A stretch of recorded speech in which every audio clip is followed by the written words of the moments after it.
রাম, অযোধ্যার রাম মন্দিরে আমরা সবাই ঢুকলাম। খুব আনন্দ লাগছে, খুব ভালো লাগছে। এই সমস্ত পরিবেশ ভাবতে পারিনি জীবনে আসবো কোনোদিন। তো এসেছি, রামজির আশীর্বাদ, আপনাদের সবাইয়ের ভালোবাসায় আমরা এসে পৌঁছেছি। এখন আমরা শুধু এনজয় করব। তোমরাও এসো, ভালো লাগবে তোমাদের, খুব ভালো লাগবে।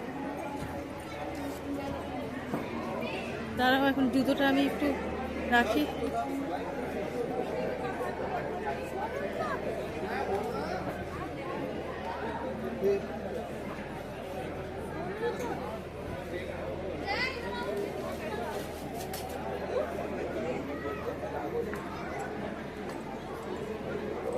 এখন চলো, খুব আনন্দ লাগছে সবাইকে দেখে।